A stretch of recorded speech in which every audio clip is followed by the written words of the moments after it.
Well, howdy guys, and how are you on another hot one in the UK? Why do so many migrants want to come to the UK? Is it the lovely, fantastic weather that England has? No, most of the time it's rainy and windy and cool, damp. So that's not it. Is it because the UK has a great working market and there's plenty of room, lots of vacancies, and you can get ahead? No, there's not that many jobs available, and they're not very good pay either. And everything's so expensive in the UK that you'd have to earn a hell of a lot of money to live well. Most people in the UK are living from week to week. So I guess it's not that. Maybe it's because it's such a big country with plenty of room. Of course, we all know that isn't true, don't we? It's quite a small island, really, with a lot of people on it. That's why all the houses are stuck together in a row. Well, what could it be then? Well, it's been known for a very, very long time that people from India used to come to the UK to have their baby, because it's free. This is, of course, just my personal opinion, but I believe they're coming here for the benefits and the free gifts they get.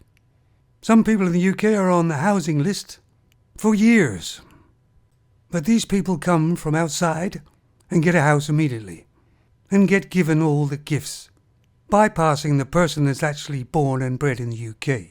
In other words, they jump the queue. They're given special treatment.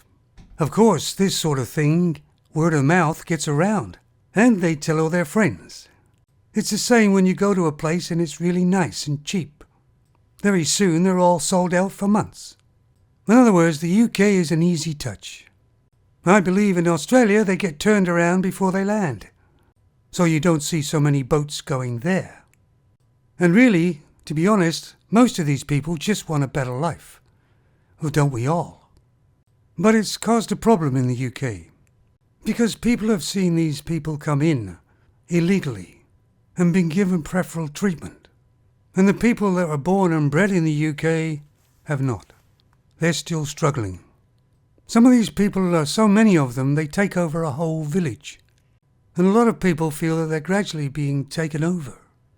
Which of course confuses them, because these people have more rights than the people that actually live there.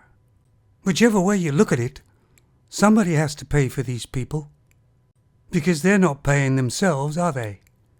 So other services obviously suffer. And the UK infrastructure is basically broken. They can't even fix potholes in the roads.